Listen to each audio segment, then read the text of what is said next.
Welcome to Fieldsports Britain. Coming up, we're launching a new Browning shotgun. We have a gentleman shot with a pair of Marukus.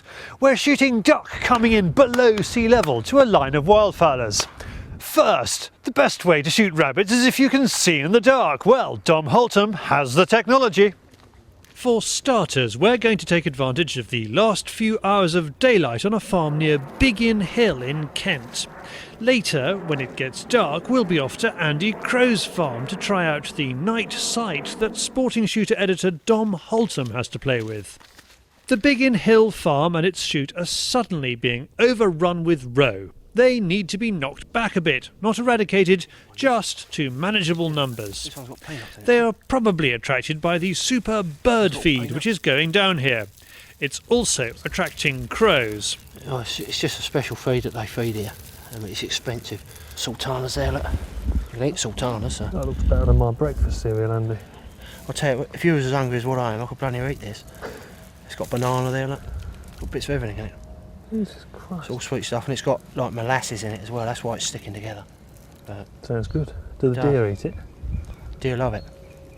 I'm telling you, it's quite good.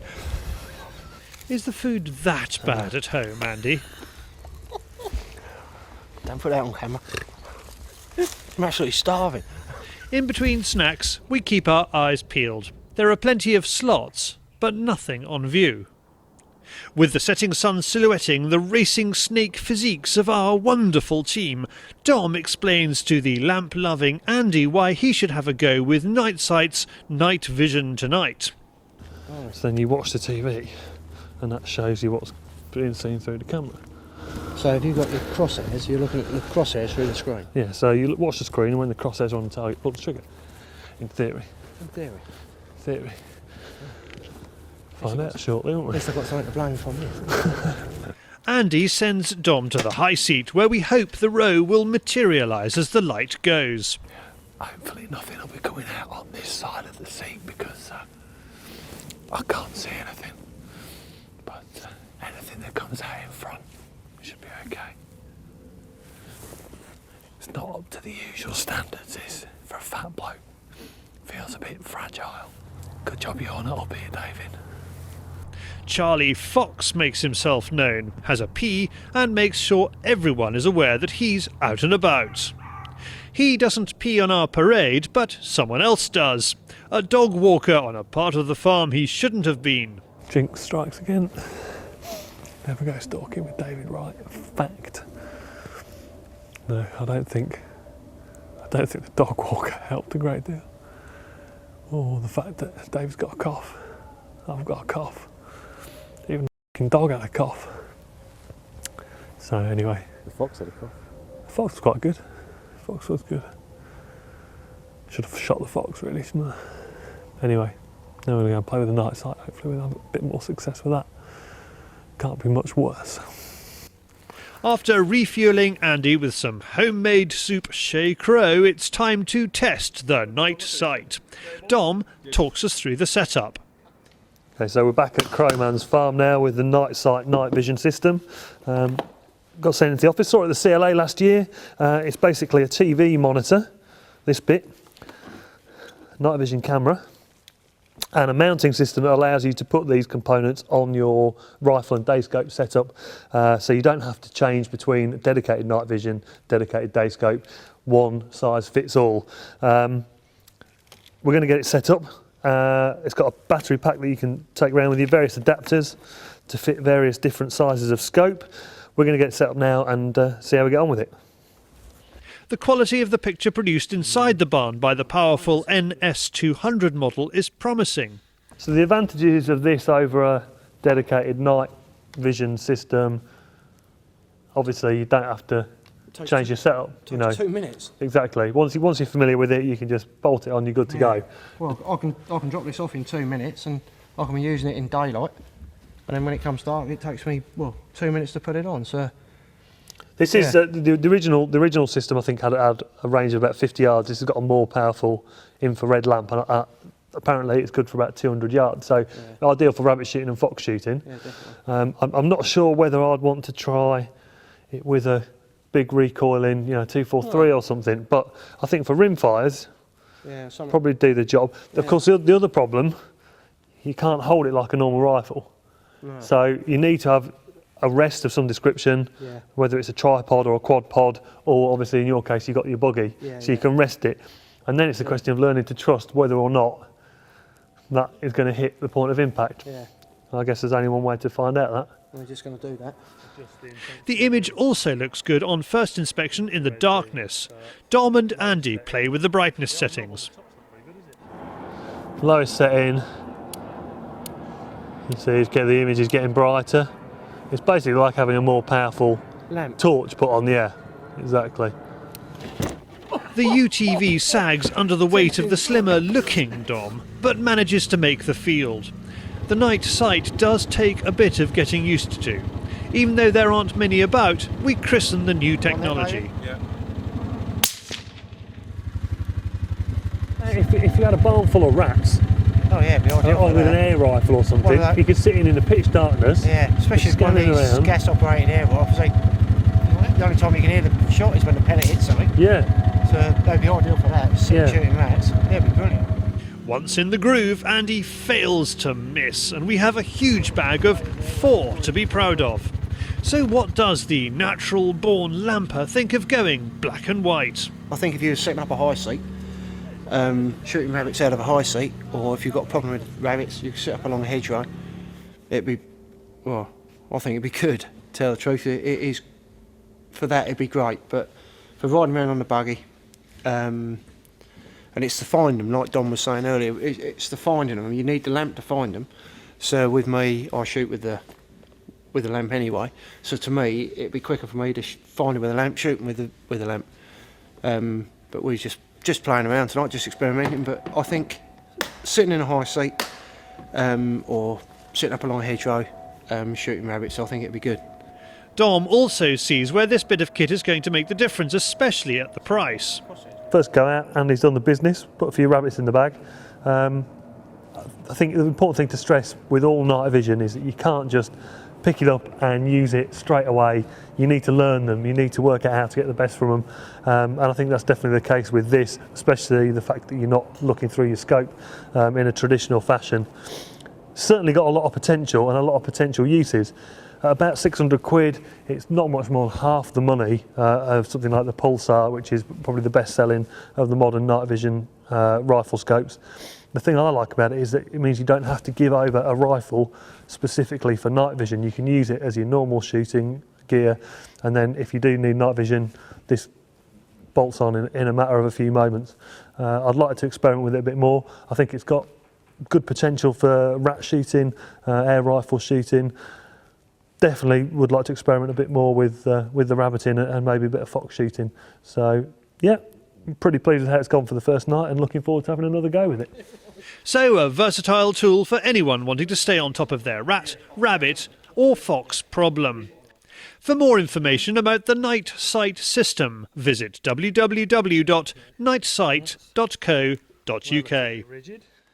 Now, someone else with something of the night about him. It's David on the Fieldsports Channel News Stump.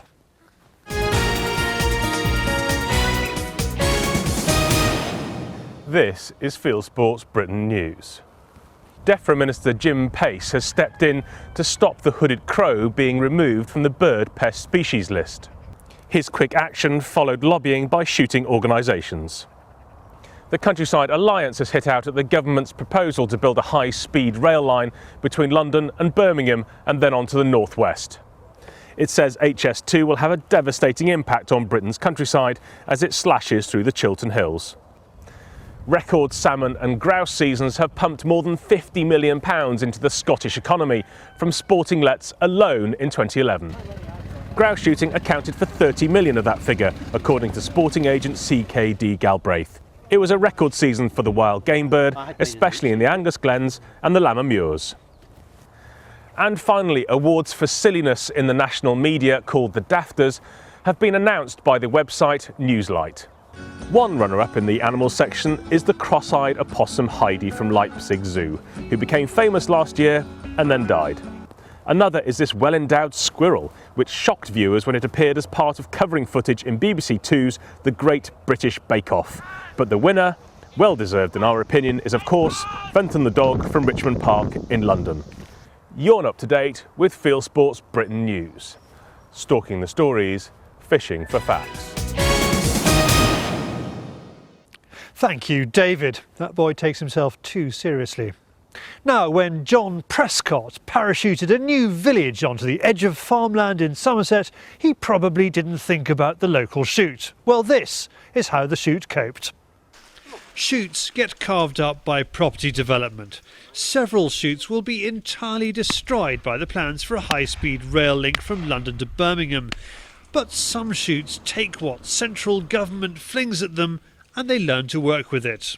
When Milton Keynes was built, crime rate soars in the first 5 or 6 years until the village gets together, gets a community spirit, has people who stand up and put their heads above the parapet. And this has been repeated here. At one stage, the crime rate in Coffer St Luke was the highest in the west of England. And we saw these boys, they came out twice to watch us shoot down there. So I went down one day to them and I said, why don't you come join us? And they've been with us ever since. The Heathfield shoot is a lovely family shoot in the heart of the Vale of Taunton. I'm a great believer that if on a day shooting, everyone must be having fun.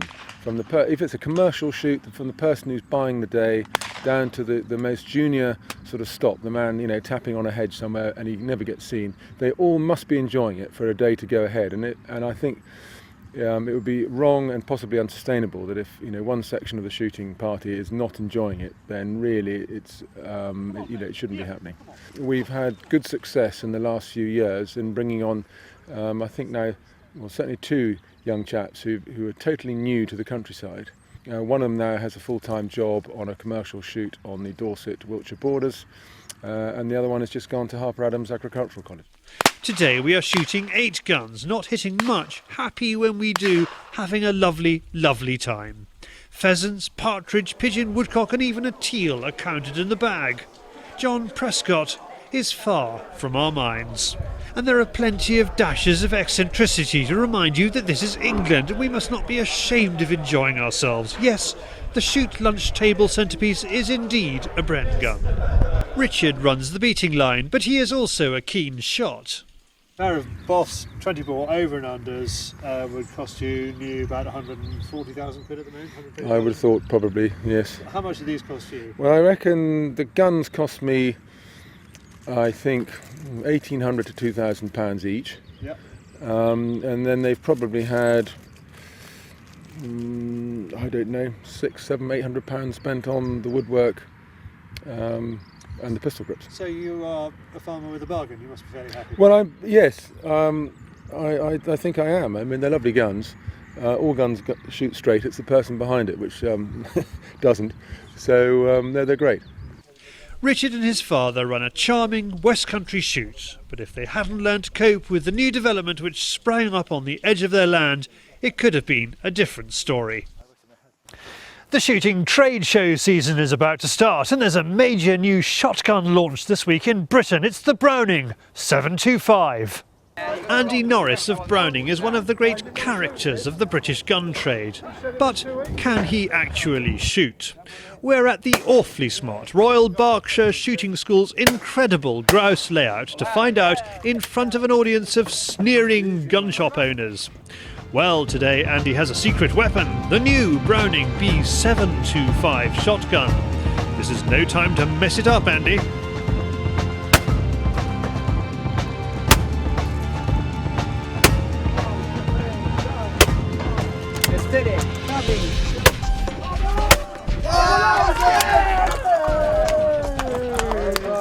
Fantastic! 725 forever! Fantastic! Well shot, mate. That was brilliant. Gun shop owners are not easy to please, but they are giving the B725 the thumbs up. I've been very impressed with it so far. It's much better than the pictures, and I've been impressed with the handling, the trigger pulls. I think it's going to sell. I think it's a very good gun. I've been very pleased with it. Andy, you're from Browning. You're supposed to be impressed with it. I am impressed with it, and that's my honest opinion. However, when someone like Chris, after 30 years in the industry, can give an opinion like that, then it really does tell us we're on to a winner. something we already knew, but it just confirms it. Borrowed a gun from a playground, chances are it was a Browning B425. Been to a posh shooting school like this one, it was probably a 525. Now Browning has skipped 2 centuries and brought out the 725. So what's it all about? Charlie, this is the new generation of what we call the B series from the legendary B25 range. It's called the 725, and pretty much every part of the gun is changed and has been redesigned. We're previewing the new B725 game gun and the 725 Sporter. We call it the S1 for Sporter 1 in a Grade 1 format, and the Hunter 1, so they're both a game gun. For the first time ever, we've made a deliberate differentiation between game and Sporter, so the characteristics and the specification for both are completely different. Is that the way the world is going? I mean, other Sunday, your arms are going to fall off. Yes. Put them down eventually. Is the world splitting between your kind of Sunday clay shooter and your Saturday game shooter? I think these days people are looking to specialise. A lot of people, specialist game shooters, a lot of people like their clays and target work. For the first time, we've actually made quite a bit of difference with the 2 versions, and very specialised target gun and a very specialised game gun. The principal differences between the Sporter version and the Hunter version. The game gun is a more slender looking stock. No palm swell on that one. Slightly lower in the comb, and the trigger pull on the Sporter is actually set at £3 from the factory. The game gun is about £3.5. It's slightly heavier on the game gun. That's quite deliberate. But with the mechanical trigger now, the beauty of it is obviously the reliability, but also the new design. The Browning guys at FN have worked for years to develop this. It's a very crisp action. A very light trigger pull. People have shot it already, have commented on it, and it's a big improvement over 525. And Browning, of course, is big on its sort of surfboard graphics. Your engraving is very modern. Yes, well, I'm glad you noticed that, Charlie. We deliberately sort of aimed this 725 at the younger shooter. So a nice plain design using the orange colour. I think it's appealing to the younger generation, the design-led sort of audience that we're now targeting. They're the future of our sports. They're the guys that we're trying to attract with our new designs. The Hunter, again, it's a very modern interpretation of a game scene. Still game scene on there, partridges and pheasants, but again, it's a modern interpretation of a traditional game scene. Everyone wants the B725 to do well. Double Trap champion Stephen Walton is a Browning-sponsored shooter. It's trying to keep the tradition of the Browning, but obviously bringing the new age look to it and the new technology with the chokes and the recoil pads and everything else really to the new age and for traditional shooters and the up and coming new youth of today. The press is here too. This is well-known shooting writer Vic Harker. A new departure from Browning, going for a low profile action, although it's not that low. I think the market will be very interested. They're interested in anything that comes from Browning, and I don't think this will be any exception. For the real answer, however, let's ask a shooting instructor. Nigel Muir works for the Royal Berkshire Shooting School. It's the one-size-fits-all dimensions on these modern guns. So for most normal people, when they come for a shooting lesson, this would be perfect. You can just pick that up straight out of the box and without too much adjustment, actually shoot it quite nicely. Very nice. Next, out wildfowling with the Bridgwater Bay Wildfowlers in Somerset, it's Team Wild TV.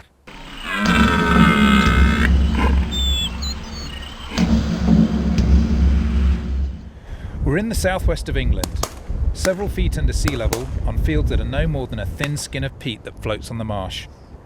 Jump up and down in one corner of a field here, and a wildfowler in another feels it. This can only be described as a somewhat humbling experience for me. Although it's great fun, there's a lot of birds coming in. They're coming in thick and fast out of the gloom, really low, and they're breaking early. There's this huge wind coming from behind us, so I'm having to double, triple, quadruple the lead on some of these birds just to get close to them. When you do connect with a bird, it's like the first bird, the best bird you've ever shot. But at the moment, if you look at the cartridges strewn out on the floor, I'm not as successful as I'd hoped to be, but there's still plenty of time. There's still plenty of time in the day, as you can see. They're on you before you can even see them. So I can see why guys spend all of their winter days and every day after Christmas out here on these marshes, but it's exciting fun. And these boys sure are dedicated. When I packed to come here, I expected to need waders and a handful of cartridges. We start the day in wellies, and with our backs to an RSPB reserve. Under the watchful eye of the early bird birdwatchers, we enjoy some of the best duck shooting I've come across. Pack after pack of teal, widgeon, mallard and one spectacular pintail come spinning in across the Somerset moors, pushed by gale to storm force wind. The morning is a real test for my kit. When it comes to wildfowling, it's absolutely essential that you remain warm, dry and comfortable throughout the day. Now, this is January, so it's pretty cold. It's not as cold as it has been in previous years. In fact, the whole year has been reasonably mild. But still, when you're out there at 5:30 in the morning and it is raining sideways, you want to be warm and dry. Now, I've started wearing, for wildfowling this time of year, my Rivers West Ida jacket and original bib. It's a Rivers West heaviest weight HTP fabric. It's completely waterproof and it's very comfortable. In addition to that, it's in Realtree Max 4, which is the world's finest waterfowling pattern. And it's also the same jacket I use for pigeon shooting. So the star performer today is this Armsan A612 semi-automatic shotgun. Now, I only received this last week from Viking Arms, who import them into the UK. This is a Turkish-built shotgun, and I've been incredibly impressed with it as soon as I opened the box. The build quality is outstanding, the finish is superb, and given the fact it is a budget shotgun, it is only £550 it retails for. It's also packed full of really cool features. 26-inch barrel, multi-choked, 3-inch magnum chambered, and as you can see, fantastic checkering. It's an incredible all-round shotgun, and I'm looking forward to taking it on my next pigeon shooting outing too. The kit helped me help myself to the duck. However, while the duck poured in, the snipe were hard to find, and once found, they were even harder to get a shot at. Added to that, bridges were down. We've come to have a look at these drainage ditches here, but unfortunately the culvert and the bridge has been taken out, and there's some fairly deep water there. And although I think I'm athletic enough to leap over, I don't think my hosts are, so we're going to head on and find somewhere else that's a little bit more easygoing. Stuart is a larger-than-life character, warm, friendly and absolutely passionate about wildfowling. I first met him at the Midland Game Fair. Like all wildfowling club chairmen, he has to deal with knotty issues. His knottiest is nuclear. Clearly you're a passionate wildfowler, but you also put an awful lot of effort into the club. Just how much work goes into bringing this type of shooting together and happens behind the scenes? Because I don't think people really appreciate what it takes to make all this happen. No, the hours that I spend, and if you speak to the wife, she'll no doubt elaborate on that in more depth. But just lately it seems like this is the only piece of real estate in the whole country. I've explained to you that we've got the big new first generation nuclear PWR to be built. Just round the corner by our land there's 2 lots of managed retreats, which if they come into existence, it looks like they will be, they'll be the biggest managed retreats in the country. And I'm sorry, I don't know how you feel, but we want to put some windmills up, stop the shooting. We want a solar farm, stop the shooting. We want a managed retreat with European money that we pay, stop the shooting. So we have got to be there pushing and holding the rights, the traditional rights and the traditional pursuits of people to wildfowl. The real excitement is reserved for the last call of the day. We walk up the drainage ditches known locally as reens, looking for springing teal. Most people know about springing teal from clay pigeon shooting, but this teal is the real deal. That to me is some of the exciting sport. And I say, I've used the term ditches, we use the term reens here, it's the common name for them. And you saw that we walked right up to a ditch, thought, just about drop our guns, thought there's nothing there, and you get 20 teal come up, and you snap shoot, and well, you had a right and left. It was extremely exciting. Yeah, and it's so much fun and excitement, but it's not a sure thing, and you can tell from the shooting. Bridgwater Bay Wildfowlers are welcoming ordinary blokes who love their sport. This is not just a weekend jaunt. To these people, it's a way of life.